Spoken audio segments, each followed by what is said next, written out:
Hello there, Bianca Miyuzu desu and welcome to my review of Resident Evil Revelations 2. So, as you can see, I decided to do somewhat of an inspired look on Claire, even though her model in this game is quite questionable in her appearance. But first things first, I streamed my entire gameplay of Resident Evil Revelations 2 as part of a Halloween stream. Uh, just as the first game, which I already have a review if you want to see that. I feel like the Revelations game have such a nice horror vibe. They really go for that thriller, you are always on your edge. They do that quite well, and this game, as well as the first, is no exception in that. The story is pretty simple. So, you have Claire and Moira, and then you have Barry's and Natalia's part of the story. And with Moira and Claire, you know that they were in some kind of party, some kind of event of TerraSafe, and they were suddenly attacked, and they were brought to a facility where they are experiments basically for a virus that is based in a fear factor. And then you have Barry and Natalia's story, which you learn that happens 6 months later from the events that you are playing with Claire and Moira. So, in the beginning, that was a strange, and I thought they would create plot holes. Well, there are questions that are still unanswered, but they do that quite well. So, with Claire and Moira, you explore the facility and then you switch to Barry and Natalia, and you basically explore the same places they have been, and only at the middle of the game do they give you the information that the events are 6 months apart. I really enjoyed the characters because Claire and Barry are the typical characters that you played with in Resident Evil, and then you can switch to Moira and Natalia. Moira doesn't use guns because it is not, they never, from what I could gather, they never make it clear why Moira has such trauma related to guns. You can see that she's in a rebellious phase against Barry because she has, I don't know, she doesn't want to be daddy's girl. I don't know if that's the problem, but she has some kind of trauma related to guns, so she doesn't use them. She only uses melee attacks, and she's basically, like she says in the beginning, on light duty. And I must say, she sucks at it. Most of the time I would have to switch to her so I could see anything because I'm controlling Claire, and most of the time I'm looking at darkness because she doesn't do anything with that flashlight. And then you have Natalia. Natalia also uses, she doesn't have a melee weapon, so she picks up random bricks and you can use them to attack zombies. It's not quite effective, but it does some damage.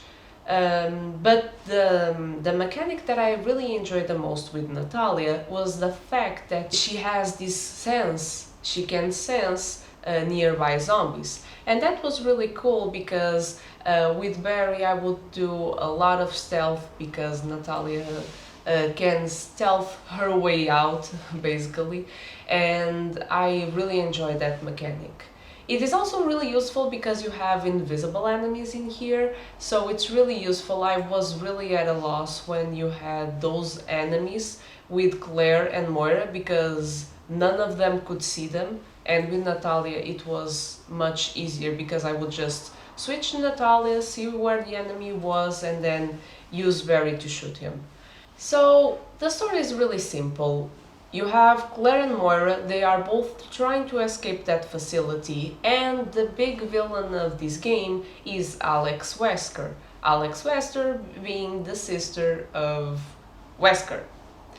And you understand that she's really focused on this fear virus. I don't remember if it has a specific name. I just know that it's basically activated by fear, and she's doing experiments to find someone that can encase her mind and be, I don't, immortal, invulnerable, because she was looking for someone that didn't have fear, that wouldn't react to this. And she found that it was Natalia, and she began the process to transfer her mind to Natalia.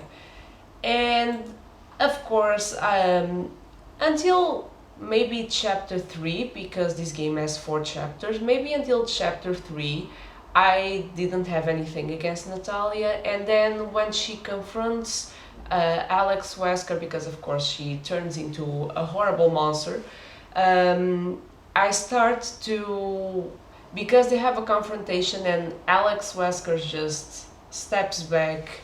It was a really weird moment, and then they don't really quite explain it. They just leave it at that, and Alex Wesker is defeated. And of course you can see in the ending scene that Natalia is not exactly Natalia. But of course that will be a cliffhanger that they will never solve, just like in the first Revelations. This game doesn't have any connection to the first Revelations. The only thing that they mention is Terra Grigia, because Natalia says she doesn't have parents because they died in the Terra Grigia situation. And that's basically the only thing that they say. And no other characters are mentioned. You don't know what happened to the cliffhanger of the first game. This doesn't answer. It's something totally unconnected. But it was a really fun game. I really liked the different mechanics. I liked that at a certain point I could make a decision. So you have, I think his name was Nick. Yes, I think that's the guy that Claire was really fixated on in this game. So Nick basically betrayed them and sold them out to Alex Wesker. And of course, things don't end well for him either. So what happens? He turns into a big monster that Claire and Moira have to fight. At the end of the fight, Claire is basically underneath him. I don't remember if he falls over her. It's a huge monster, and she's just stuck under him, and she can't reach her gun. And you can either press on with Claire to try to reach the gun, or you can switch with Moira, because Moira is available, and try to reach for the gun to kill Nick.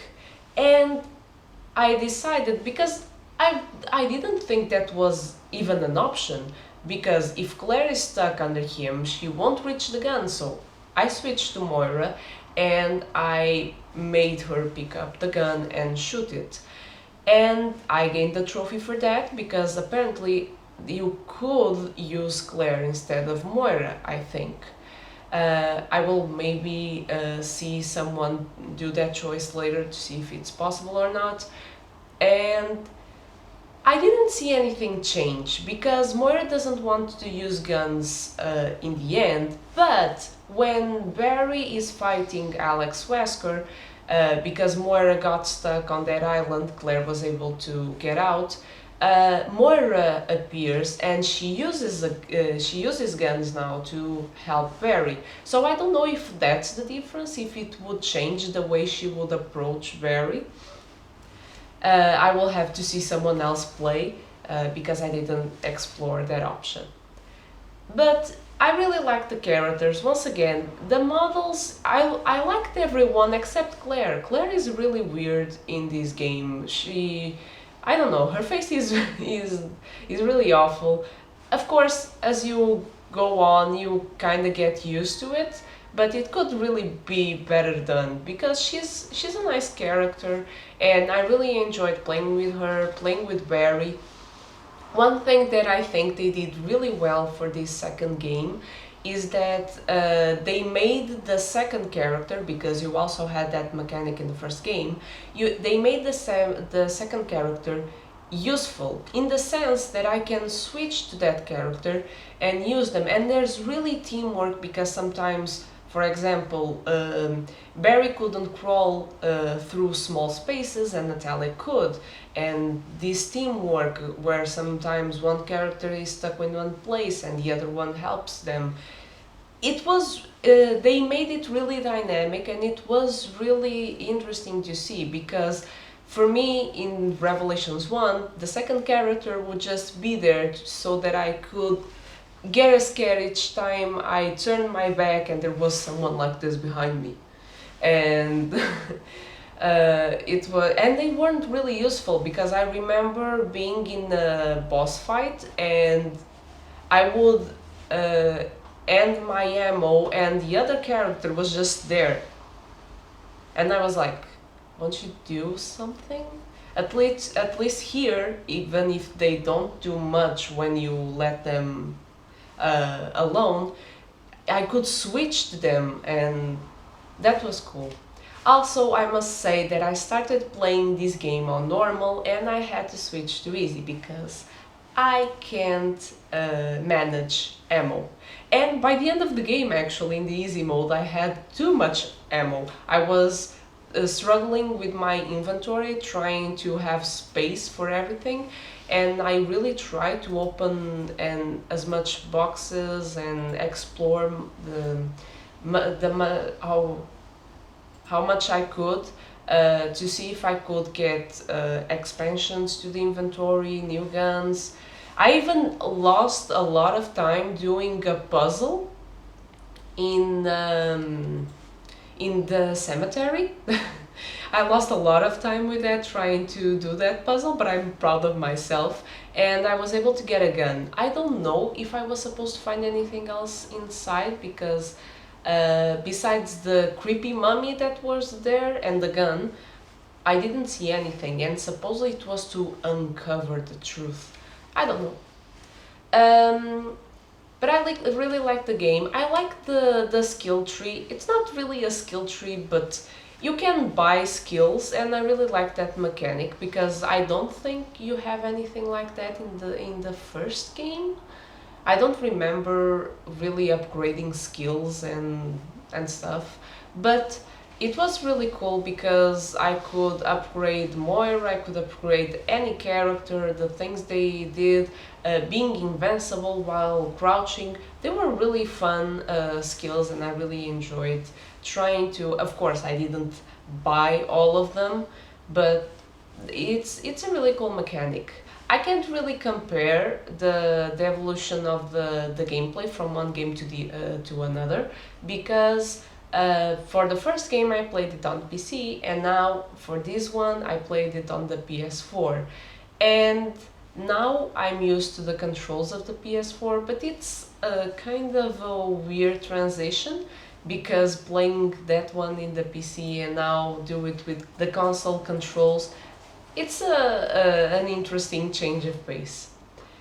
I also try to do the extra episodes that are there. So basically you have shooters mode, survivalist kind of mode with Moira, where I think the objective is so you can know what Moira has been doing for the 6 months that she waited for Barry, where she is with that Russian guy that she didn't like when she met him for the first time, because he reminded her of Barry. And I think it's a survivor's mode, and I think the objective is so you can know what Moira was up to during those 6 months. I will also try to see if there's some kind of lore that they add to it, if they show what she has been doing. Of course, she uses guns on that part, so it's also fun to play with Moira. And you also have the extra episode where you go through Natalia's mind. So you have this dark version inside Natalia's mind, which also has a cool design. I don't know if it's already the Wesker influence, if the girl has some kind of mental trauma. I don't know. But it was really interesting because with her, you only have to do stealth because she doesn't attack the monster. She's not a fighter. And you are collecting postcards from the teddy bear that she has. I don't know. It was weird, but it was an interesting concept. I didn't finish. I only tried to play a bit. I wasn't going. I don't know. I will see a playthrough of someone to see if it adds some kind of information, but I didn't feel like finishing them because it's really difficult to do stealth. I also wasted all my ammo trying to survive the with Moira because it's not hordes of zombies, but it's a lot of zombies to a lot of infected, a lot of monsters. Those guys with the I don't know, they have like axes. It's not axes. They have a huge hammer that they hit you with. Uh, they are really difficult to kill, and I didn't have enough ammo for that. But it was interesting. I really enjoyed the game, and I'm really looking forward to playing other Resident Evil's main games, and not Revelations. Once again, they leave you with a cliffhanger, but they don't do anything with it, and I don't think they are going to do anything with it. So they just leave it at that. I think Natalia or Alex Wesker, I don't know which one is controlling Natalia's body, is just there. So I would really recommend the game. Again, I think it has a really horror vibe, so tell me your thoughts on this game. Tell me what is your favorite character, what did you enjoy the most, and tell me what Resident Evil should I really play next. And see you next time.